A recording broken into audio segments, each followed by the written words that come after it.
ഈ അടുത്ത കാലത്തായി പുതുവർഷത്തോടനുബന്ധിച്ച് സോഷ്യൽ മീഡിയയിൽ വൈറലായിക്കൊണ്ടിരുന്ന ഒരു ചലഞ്ചാണ് 12 ഗ്രേപ്സ് ട്രഡീഷൻ. യഥാർത്ഥത്തിൽ ഇതൊരു സ്പാനിഷ് ആചാരമാണ്. പുതുവർഷ രാവിൽ 12 മണിക്ക് 12 മുന്തിരികൾ കഴിക്കുന്നു. ഇത് ചെയ്ത വർഷം മുഴുവൻ ഭാഗ്യം ലഭിക്കുമെന്നും ആഗ്രഹിക്കുന്ന കാര്യങ്ങൾ നടക്കുമെന്നാണ് അവരുടെ വിശ്വാസം.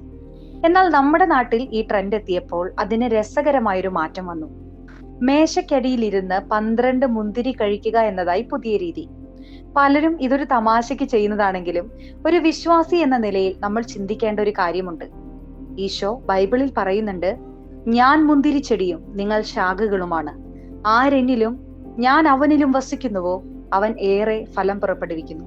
എന്നെ കൂടാതെ നിങ്ങൾക്കൊന്നും ചെയ്യാൻ കഴിയുകയില്ല. യോഹന്നാൻ 15:5. ചെടിയിൽ നിന്ന് അടർന്നു മാറിയ ഒരു ശാഖയ്ക്ക് എത്ര നേരം പച്ചപ്പോടെ ഇരിക്കാനാവും? മുന്തിരികൾക്ക് നിമിഷങ്ങളുടെ ആയുസേ ഉള്ളൂ. എന്നാൽ യഥാർത്ഥ മുന്തിരിച്ചെടിയായി ഈശോയോട് ചേർന്ന് നിൽക്കുന്ന ശാഖയ്ക്ക് ഒരിക്കലും ഉണങ്ങിപ്പോവാൻ കഴിയില്ല. ലക്ക് എന്നത് മാറി മാറി വരാം, എന്നാൽ ഈശോയുടെ സ്നേഹവും കരുതലും ഒരിക്കലും മാറില്ല. അതുകൊണ്ട് മുന്തിരികളിൽ വിശ്വാസം അർപ്പിക്കാതെ ജീവിക്കുന്ന മുന്തിരിച്ചെടിയായ ഈശോയോട് നമുക്ക് ചേർന്ന് നിൽക്കാം.